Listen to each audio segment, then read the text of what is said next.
Bienvenidos al podcast del futuro del trabajo. Estamos apasionados por entender las tendencias y el futuro del trabajo en Lima y Latinoamérica.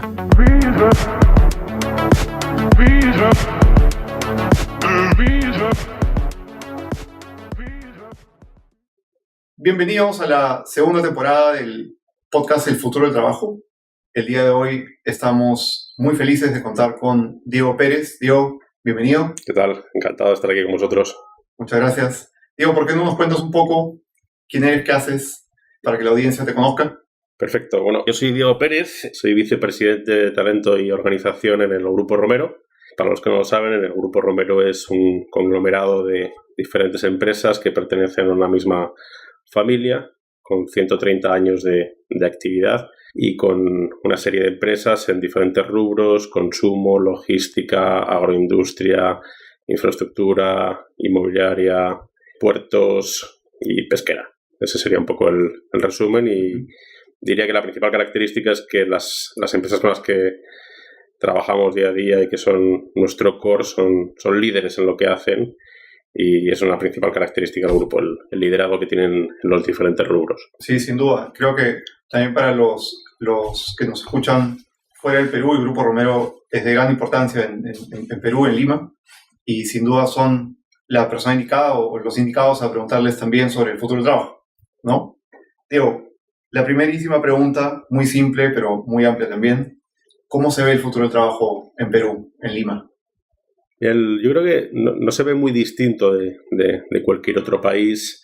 Lo que lo puede hacer más distinto es que vivimos en Perú, que al final tiene una edad media como país de 30 años, lo cual constituye una de sus principales oportunidades como país y probablemente uno de los motivos del éxito económico que ha venido viviendo en los últimos 20 años.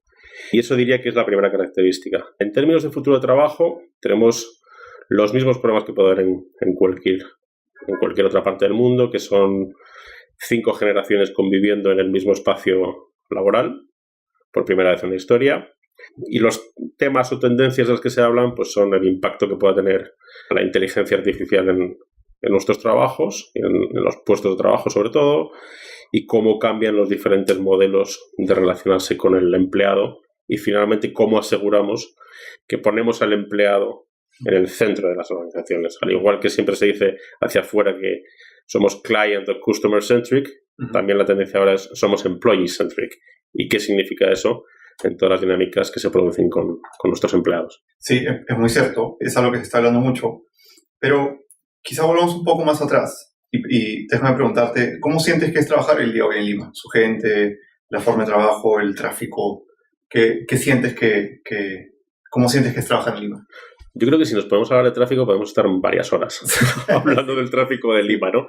Lo cual constituye, y vinculando lo que decía antes de employee-centric organizations, cuando yo pienso en todos los empleados, en los 30.000 empleados que tenemos en el grupo, y te diría que el 70%, el 80% de ellos viven en Lima, yo pienso muchas veces, oye, ¿qué les ocurre a esos empleados desde el momento que se despiertan por la mañana y el infierno que puede suponer para ellos llegar simplemente a su puesto de trabajo, en algunos casos estando 2 o 3 horas en un medio de locomoción, ¿no?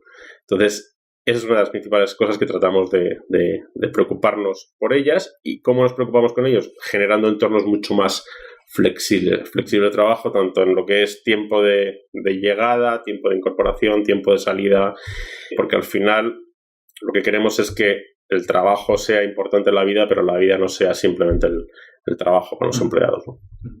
¿Y cómo crees tú que eso ha venido cambiando en el último tiempo? Sin duda que Lima ha crecido un montón. Yo recuerdo personalmente haber estado también fuera del país mucho tiempo y recuerdo que hace no más de 15 años no había tanto tráfico como el que hay hoy, y además de manera tan permanente, ¿no? ¿Cómo crees que ha ido cambiando esa manera de trabajar de estos 30.000 empleados, de esa gente que entra y sale, digamos, del grupo?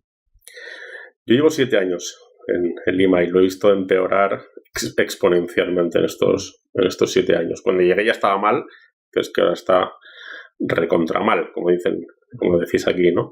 Entonces, al final lo que está haciendo la gente es entrar antes, y sale antes. Pero con eso tampoco te aseguras nada, porque al final lo que tú dices se ha convertido en un caos permanente, ¿no?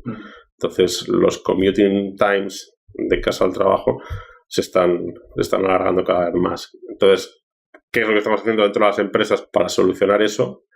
Ser muy cuidadosos en lo que llamamos flex time, en lo que llamamos home office. Cuando digo ser muy cuidadosos, ¿a qué me refiero? Es quién identificamos que es válido para hacerlo en términos de puesto de trabajo y responsabilidad, quién creemos que no, ¿de acuerdo? Y eso significa la utilización de algo que está muy de moda, que es el Talent Analytics, que es analizar muy bien a tus empleados para generar una mejor relación con ellos y ver qué les tienes que dar para que hagan mejor su trabajo. ¿Cómo crees tú que el rol del Internet está jugando un papel en esto, ¿no? Porque sin duda hay un tema espacial, como lo hablamos un poquito antes de comenzar el podcast, y también hay un tema virtual, ¿no? ¿Cómo crees tú que el tema de Internet está influyendo en esta tendencia de trabajar de manera remota, o trabajar en casa, o trabajar en diferentes espacios en la ciudad? Yo creo que hay determinados hechos ciertos o facts, ¿no? El primero es que el ancho de banda en Perú no es el mejor del mundo. Y eso lo notas en el momento que te vas a otro país, te conectas a una señal de Wi-Fi y ves que va mucho más deprisa que lo que va aquí, o simplemente que estás en tu casa y se te cae permanentemente ese ancho de banda. Con lo cual, generar estructuras en las que queremos que sea más eficiente la relación empleador-empleado, porque el empleado trabaje desde casa, si la infraestructura a nivel país no acompaña, por mucho que tú quieras hacer a nivel empresa, te va a costar un montón, ¿no? Entonces, ese es el primer problema, en términos hablando de infraestructura de Internet. ¿No? Y si lo vemos en Lima, pues una cosa es el ancho de banda que puedes tener en San Isidro, Miraflores, San Borja, Surco, que el que puedas tener en San Juan del Lurigancho o en otras partes de Lima que son más complicadas, ¿no? Entonces, ese es un verdadero problema. Y eso te hace tener que tomar decisiones en las que dices, bien, aunque esta persona cuadra o encaja para que pueda trabajar fuera de la oficina, no va a poder porque no tiene infraestructura adecuada, ¿no? Sí, es realmente sorprendente cómo la disparidad, si cabe el término, en infraestructura se nota, ¿no? Llegó la fibra óptica más rápido a Asia, ¿no? A Asia como balneario, de lo que llegó a San Isidro o a cualquier otro barrio, ¿no? de Perú, siendo que ninguno de los dos es representativo, ¿no? Correcto. Entonces el tema de la infraestructura es un tema importante, y hay algo que se discute mucho en los podcasts anteriores, en la temporada 1, hablamos mucho de los multiespacios, ¿no? Es decir, empresas teniendo diferentes locaciones, ¿no? Habilitadas seguramente con buena infraestructura para dar este espacio a los trabajadores o a la gente que colabora con ellos. ¿Eso es una estrategia que ustedes también la están revisando, están aplicando? ¿Cómo crees que eso influye en no tener un solo espacio de trabajo? Mira, nosotros tenemos un proyecto que los chicos de mi equipo generaron en los últimos 6 meses, cuando estábamos analizando las tendencias de la gestión de talento, sobre todo. A uno de los chicos se le ocurrió, oye, ¿por qué no identificamos cuáles son los hubs que tenemos? Porque como tenemos muchas empresas, pintamos un mapa de Lima y dijimos, oye, ¿por qué no generamos hubs? Y que la gente pueda trabajar desde esos hubs, ¿no? Esto todavía es work in progress y estamos trabajando en ellos, porque primero tenemos que convencer también a las empresas, ¿no? Claro. de que llegue gente que no trabaja en esa empresa y pueda trabajar desde ahí. Pero creo que es crítico, porque ahora ya tenemos una Licorp que ya está en Miraflores, en unas oficinas increíblemente espectaculares. Pero también tienes Ransa, también tienes Primax aquí en Surco, Ransa, como te decía, en Miraflores.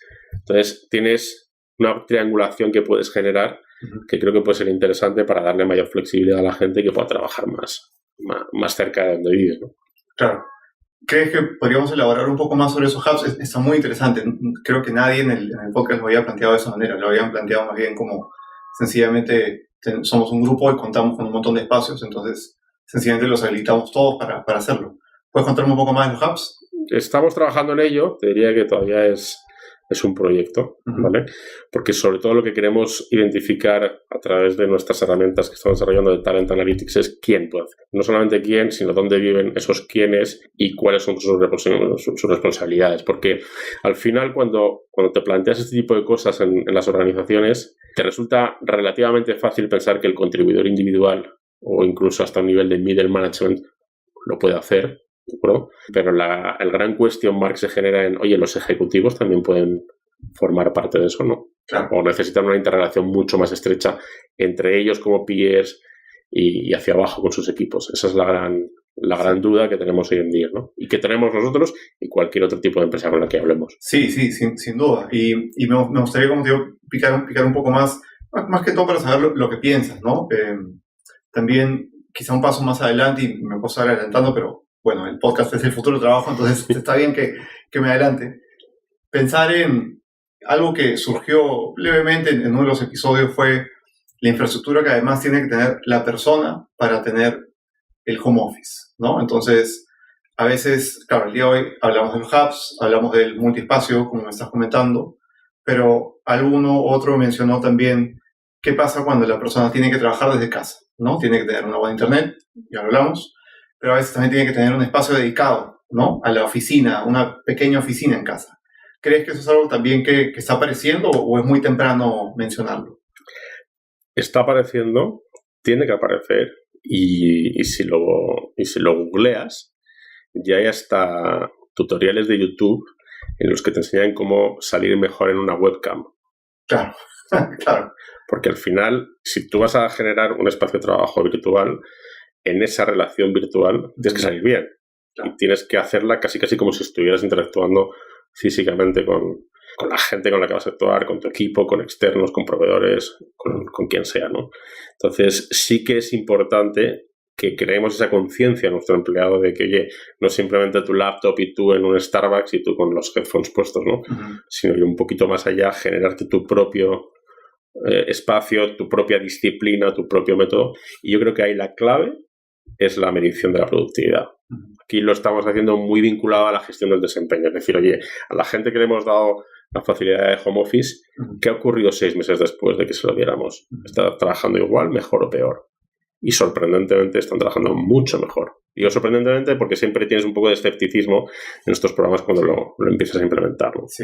Sí, es parecido y quizá la manera más relacionable con el público es como los noticieros que dicen que se visten con boxers y luego encima tienen los ternos, ¿no? Están como, no es solo para la cámara, ¿no? Sí. Cuéntame, hay varios ángulos que me gustaría seguir investigando, pero uno de ellos me parece muy interesante y es el del espacio virtual, ¿no? Ya no solamente hablamos nuevamente del hub del multiespacio, pero ¿qué pasa con ese liderazgo remoto, ¿no? ¿Cómo gestionas las herramientas o qué herramientas les damos en el espacio virtual? Algunos han contestado Office 365 como algo muy amplio y en el caso de DRP decimos Basecamp, ¿no? Basecamp es una plataforma más, ¿no? ¿Cuál es tu mirada acerca del espacio virtual de trabajo, ¿no? ¿Cuáles son las herramientas que le están dando a la gente? No son tanto las herramientas que les damos, sino cómo validamos las herramientas que ellos mismos se buscan. Okay. Sobre todo, es quizás un tópico, pero los millennials son self-sufficient en este tipo de cosas. Entonces, en ese estudio de las tendencias que hemos hecho, en mi caso, con el fantástico equipo que tengo aquí, que son 85% millennials, les dijimos, estas son las tendencias. Identificar qué herramientas encajan con esas tendencias.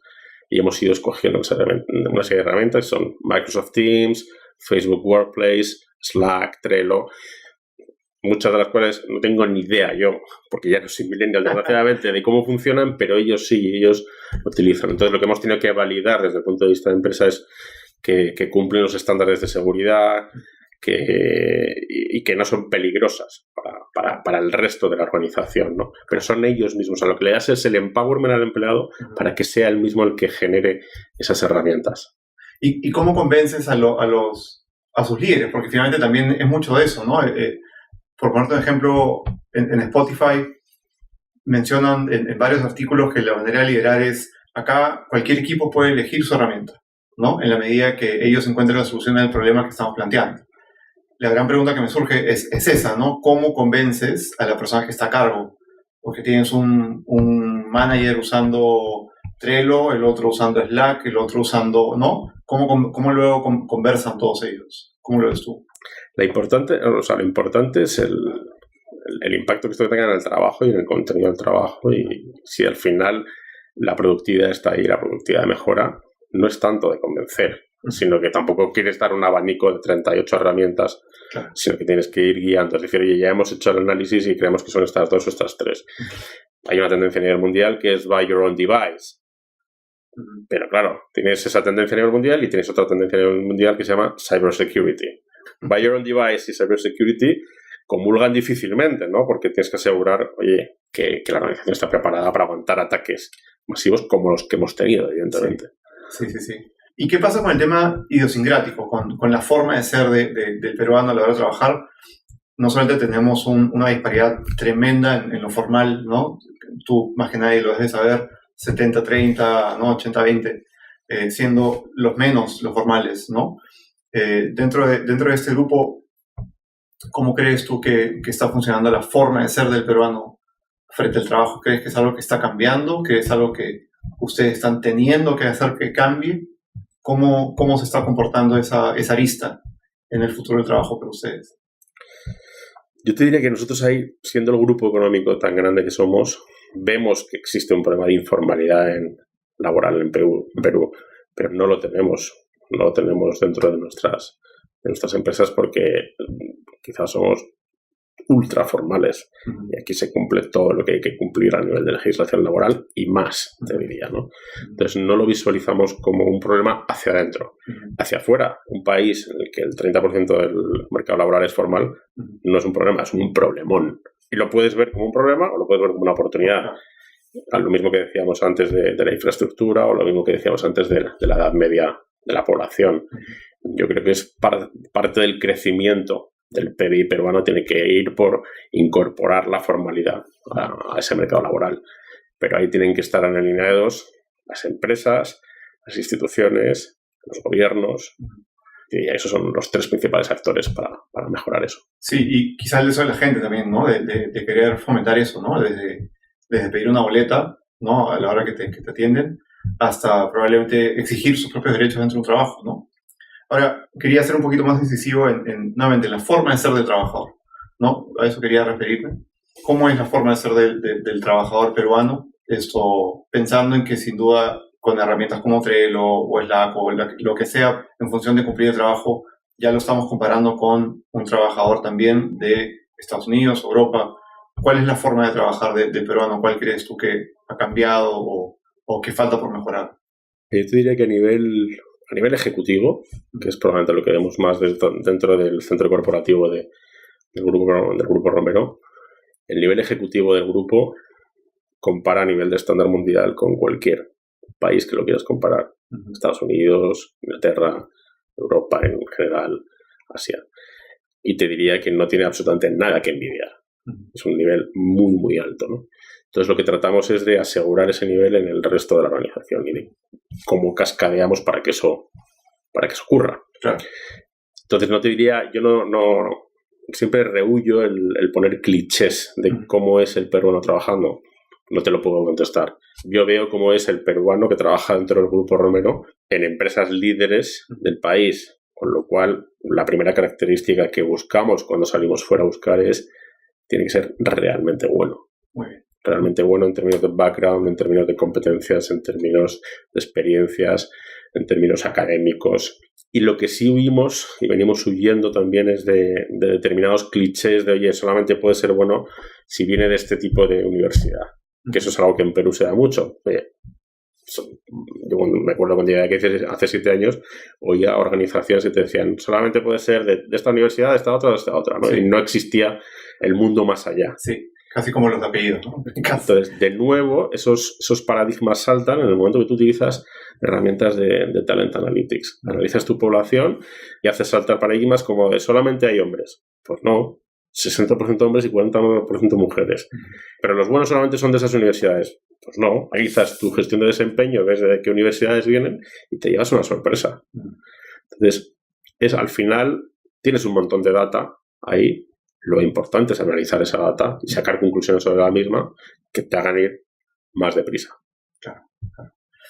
¿Cómo crees tú, a ver si tratamos de redondear todos esos temas que estamos hablando, cómo crees tú que se ve el futuro del trabajo en Perú en unos 5, 10 años? Yo en lo personal tengo una vista a veces pesimista, ¿no? Pienso que nos vamos a parecer mucho a México, no, nos vamos a demorar 2 horas de ir de un lado al otro, pero este podcast es muy refrescante por eso, ¿no? Porque encontramos y encuentro nuevas visiones. ¿Cuál es tu visión del futuro del trabajo en Perú, incluso en Latam? ¿Qué crees que está cambiando? Si esta pregunta la haces en cualquier país del mundo, ahora mismo la contestación es con una sola palabra. Es plataformas. Es generación de plataformas. ¿Y qué es eso? Pues es, si tú trabajas en una organización que ya tiene una determinada escala, un determinado tamaño, lo que necesitas es generar alrededor de tu organización y alrededor de tu propia empresa un ecosistema. Un ecosistema que te permite plantearte, oye, a lo mejor ya no me hace falta contratar personas. A lo mejor puedo generar alianzas con startups. A lo mejor puedo generar alianzas con proveedores, con equipos, que me sirvan además para ir identificando ese talento sin tener que adquirirlo en modo acto de fe. Oye, empiezo a trabajar con ellos, veo cómo van y en un momento dado me planteo, pues estos 2 o 3 me gustan, voy a tener una conversación con ellos. Pero esas conversaciones con ellos, hay un tipo que se llama Reid Hoffman, que es el fundador de LinkedIn, que escribió un libro que se llama The Alliance. En ese libro, Wright dice que el modo de relación contractual empleador-empleado ya ha saltado por los aires. ¿Qué significa que ha saltado por los aires? Que a lo mejor no es un contrato de por vida, o a lo mejor no, ya no es un contrato de por vida, sino que es, oye, a lo mejor tú traes a alguien y dices, oye, yo necesito que hagas esto. Y te voy a dar esto, y te voy a dar este tipo de oportunidades, este tipo de crecimientos. Y a lo mejor dentro de 3 o 4 años nos volvemos a sentar y redefinimos los términos de ese contrato. Entonces, eso es lo que es el futuro del trabajo para mí hoy en día. Y a nivel hacia adentro de las organizaciones, te diría que es toda a base de colaboración, conversación y foco. Entonces, ¿cómo mantienes entornos colaborativos y de conversación en los que se pueda mantener el foco en lo que tienes que hacer? Tema aparte, nosotros también somos fans de Reid Hoffman o Reid Hoffman. Tiene un podcast excelente, Masters of Scale. Para los que no los han escuchado, escúchenlo. Muy extraordinario. Muy bueno. Así que ahí también va una pequeña recomendación de otro podcast, ¿no? Volviendo, ya cerrando un poco para también no tomarte demasiado tiempo. ¿Qué consejo le darías a un recién salido de la universidad, de estas personas con ganas de comerse el mundo, ¿no? Alguien que sale en Lima, cualquier universidad, tiene ganas de comerse el mundo. ¿Qué le dirías? Te diría que trate de mantener durante toda su vida laboral la curiosidad que tiene en ese momento. Eso en el estándar mundial es una frase que se llama lifelong learning. Sí. Ese lifelong learning se aplica para el de 22, para el de 45, para el de 60. ¿Y qué le dirías que evite? ¿Qué consejo le dirías que evite? Que controle la amígdala. ¿Qué es la amígdala? La amígdala, aparte de las 2 que tenemos en la garganta, es un órgano que tenemos en el cerebro que es el que te hace generar tensión, el que te hace saltar, el que te hace confrontar y descarrilar en conversaciones, que intente controlar la amígdala. Y es bien difícil, ¿eh? Sí. Ese consejo es casi utópico, pero... Casi utópico, sobre todo con un tráfico de 1 hora no viniendo. Bueno, se hace muy difícil. El tráfico lo hace incontrolable a veces. Sí, tal cual. Una pregunta un poco más miscelánea, más random, ¿sí? Si tuvieras la oportunidad, has visto este billboard en la Javier Prado, ¿no? Tuvieras la oportunidad de poner una frase, ¿no? Una frase para que la gente se inspire, para que lo vean miles y millones de personas en el día. ¿Qué pondrías? Eso es bien difícil, ¿eh? Te diría que estamos en la 4ª revolución industrial, pero que en nuestras vidas nos quedan por lo menos otras 4 por ver. Genial, entonces sería, estamos en la 4ª, ¿no? Controla la amígdala, quizá. Algo así. Algo por el estilo, ¿no? Por último, ¿qué crees tú que como peruanos deberíamos dejar de hacer y continuar haciendo? Dejar de hacer y continuar haciendo. Dejar de hacer y continuar haciendo. Sí. Creo que deberíamos, te digo como peruano y como español que soy, deberíamos dejar de ser tan envidiosos del éxito de los demás y deberíamos seguir trabajando para construir un país mejor para nosotros y para los que vienen detrás de nosotros. ¿Quieres sumar algo más? Tienes micrófono abierto a contarles a nuestra audiencia. No, al final te diría que cuando se habla realmente mucha gente me pregunta por el futuro del trabajo y siempre te hacen la misma pregunta, los robots, el automation, que van a desaparecer los puestos de trabajo. Y yo les digo lo mismo, mira, Homero, año 850 a.C., ya hablaba de robots en el trabajo.